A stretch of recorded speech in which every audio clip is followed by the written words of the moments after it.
अस्सलाम वालेकुम dear student. तो आज की इस वीडियो के अंदर हम transmission and control of HIV जिक्र करने वाले हैं कि जो एचआईवी है वो किस तरह से ट्रांसमिट होता है, यानी किस तरह से फैलता है और किस तरह से उसको कंट्रोल किया जा सकता है। HIV spread through contaminated blood transfusion और one another by exposed wounds and from placenta of mother to child. तो यहाँ जो है इस पैराग्राफ के अंदर, इस लाइन के अंदर तीन मेथड दिखाए गए हैं। एक मेथड ये है कंटेम्प्टेड ब्लड ट्रांसफ्यूजन, यानी कि ऐसा ब्लड जिसके अंदर अगर एचआईवी मौजूद है और वही ब्लड जो है किसी और इंसान को लगाया गया तो उस ब्लड के ज़रिए से जो है एचआईवी वायरस दूसरे इंसान में मुंतकिल हो सकता है। और one two another by expose wound, या तो एक इंसान के अगर ज़ख्म है तो उन ज़ख्मों से जो है दूसरे इंसान में वायरस मुंतकिल हो सकता है। और from placenta of mother to child, यानी कि अगर माँ के अंदर मौजूद है तो चाइल्ड के अंदर भी, यानी बच्चे के अंदर भी उसकी प्लेसेंटा के ज़रिए से फैल सकता है। It can also be transmit by sexual contact in which urine और genital tract and its fluid facilitate viral transmission. तो जिस्मानी ताल्लुक से जो है ये वायरस जो है वो फैल सकता है। तो जिस्मानी ताल्लुक के दौरान कुछ फ्लूइड्स जो होते हैं वो मिक्सअप हो जाते हैं, तो उन वजह से भी जो है ये वायरस को फैलाव में आसानी हो सकती है।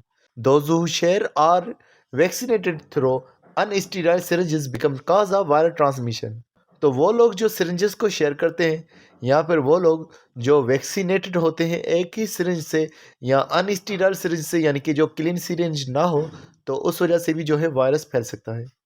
अब जो है यहाँ पर कंट्रोल का लिखा हुआ है।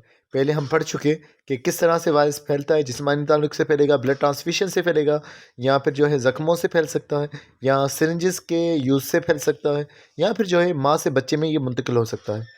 अब जो है हम इसके कंट्रोल का जिक्र करते हैं कि किस तरह से इसको कंट्रोल किया जा सकता है।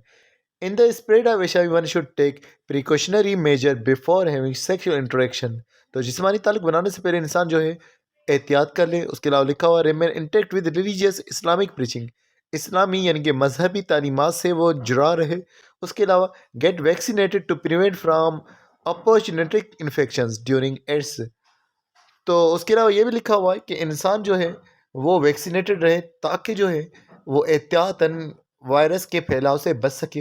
Although there is no vaccine to prevent और ट्रीट एचआईवी, हालांकि कोई भी इस तरह की वैक्सीन नहीं बनाई गई जो कि एचआईवी से बचा सकें या एचआईवी को ख़त्म कर सकें, तो बस एहतियात ही कर सकते हैं। उसके अलावा लिखा हुआ है लास्ट में, sharing needles should be avoided. जो नीडल्स हैं उनका भी शेयर करना जो है वो रोका जाए कि एक इंसान, जिस तरह से काफ़ी सारे लोग जो होते हैं वो ड्रग्स के एडिक्शन में चले जाते हैं तो सेम नीडल्स को यूज़ कर रहे होते हैं, तो नीडल्स के यूज़ भी जो है ये भी एक काज हो सकता है एड्स का। उसके अलावा आगे लिखा हुआ है there is no cure for this disease, इस डिजीज़ का कोई क्योर नहीं है। हाँ, ये ज़रूर है कि इसके फैलाव को बाद में रोका जा सकता है, लेकिन इलाज इस बीमारी का कोई भी इस वक्त तक मौजूद नहीं है। तो स्टूडेंट्स, आज की वीडियो बस इतना था। मज़ीद वीडियोस के अंदर हम जो है वायरल डिजीज़ का ज़िक्र करेंगे। तो मिलते हैं नेक्स्ट वीडियो में, तब तक अपना बहुत सारा ख्याल रखिएगा। अस्सलाम वालेकुम।